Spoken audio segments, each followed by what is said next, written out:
Hey everybody, it's Matt. Wrestling with Whiskey is back with a video that I've been actually asked kind of a lot about.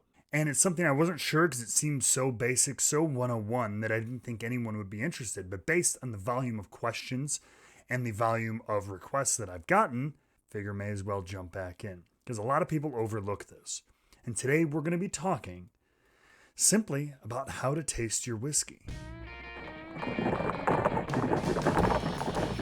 Thanks everybody for stopping by Wrestling with Whiskey once again. And if you like what you see and hear, make sure you subscribe, click those alert buttons, leave a comment down below as well. We appreciate it. Try to get back to each and every one of those. But most importantly, subscribe and hit that button so you know every time one of these videos goes live. But today we're going to go back, way back to basics. And we do a lot of reviews here and stuff on the channel, a lot of tastings, and we don't really go over what we're doing and why we're doing it. We just kind of blow through it and talk about the whiskey. But for many of you who might be new, like I was not too long ago, a couple of years ago, the little intricacies of just figuring out how do I get to the point where I can taste and nose and what goes into all of those little things. So let's get into that today.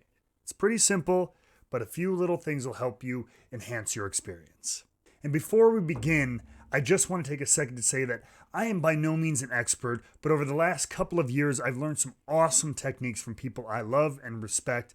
Huge shout out to people like Fred Minnick, who literally, not only through his videos and articles, but literally sat me down. I was fortunate enough to get to know him and call him a friend and teach me some of these things. And, learning from other people I've seen taste via the, social media and everything like that, I've picked up a lot of things. So I'm passing on a lot, the aggregate of the knowledge given to me onto you.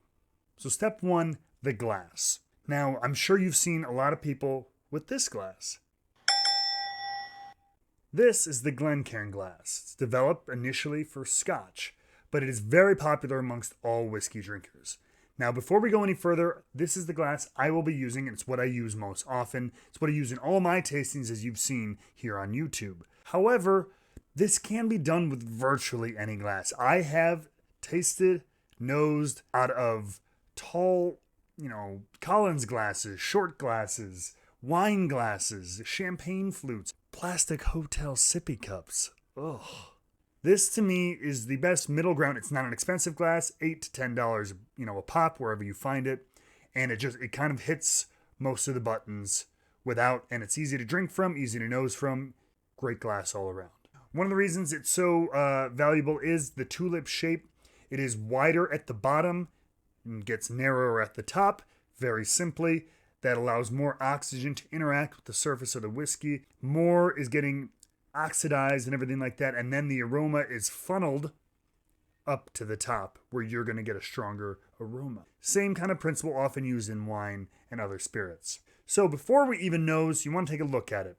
Take a look at the color. Take a look at how the light hits it. So we look at the light, see the kind of color. Now this is the best part because you just get to come up with whatever the fanciest, most pretentious word for brown is. Because let's face it, most whiskey, at least in the bourbon world, if it's more than a year or two old, is going to have a pretty distinct dark copper color, amber, again, whatever you want to call it. Scotches will have much more variance in color, from deep dark, like old bourbon, to light, like white wine. So there, the color is going to be much more varied. But here, we generally, in bourbon, get a lot of brown. So I like to do a little bit of a swirl here. Some people say never swirl your whiskey. I disagree, because we kick some of the liquid up onto the side of the glass, and you can see the legs. I'm not sure how much you can see.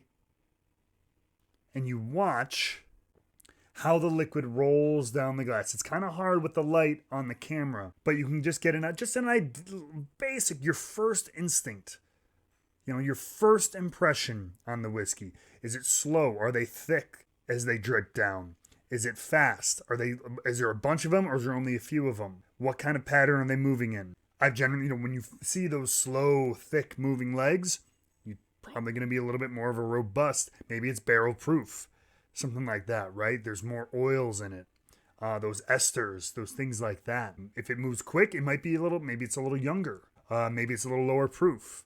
little things like that. You're not going to get a definitive idea yet, but you just get your first little clue. Moving on, then now we can do what is my favorite part, which is nosing the whiskey. From the nose, you can get so much without firing your palate and everything. You can get so many ideas of what the flavor is like, and sometimes the nose and palate can be very different. So in nosing, you just want to start with a very light nosing, because some of these bourbons, some of these whiskeys can be very high proof. And then the other key thing here is when you nose, put your nose on the rim of the glass. You can get in there as deep as you want, but just start right at the rim of the glass, mouth open. It allows more oxygen to flow from nose, mouth, this whole cycle here, and will allow you to take it in all the more.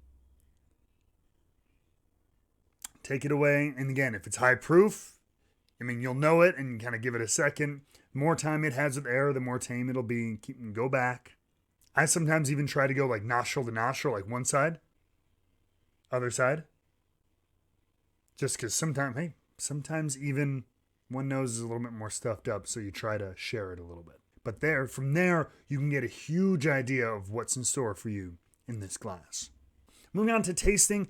Now, tasting, it all depends a lot on how much you've already had. Because if you've already had a couple of drinks, your palate is warmed up, your tongue might be, just slightly numb and stuff like that, so you can go in and sip. But if this is your first sip of the day or in a long time, take a very small sip just to wet your tongue.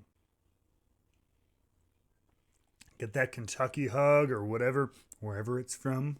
Roll it over your roof of your mouth, down your throat. That warm sensation. Try not to make any judgments off that first sip, because it can be very different as you go on. Now you're getting revved up. Now you're getting warmed up here. And I know it's hard, but when you're able, let it sit on your tongue and literally try to chew on the whiskey, kind of. Swash it from one side to the other. See how it interacts with saliva and on your cheeks. Let your whole mouth feel the sensation of it. Did I just say that? This is the part where you really sit and think on it. Where is it falling? Because when you see people with that middle palate back, when you really sit quietly with it, is the flavor super intense on the front of your tongue, in the middle of it, down in the back, almost in the back of your throat? You can kind of sit the same idea in like the roof of your mouth. Because sometimes when it washes over the roof of your mouth, the spice and the numbness and the tingling and the flavor will sometimes sit at the very front. Again, middle, back. So when you hear that middle, front, back palate, it's just where is it sitting in your mouth? It's nothing fancy. You don't have to have it. You don't even have to have a trained palate to do it. You just got to sit and listen and feel what your mouth is telling you. Literally.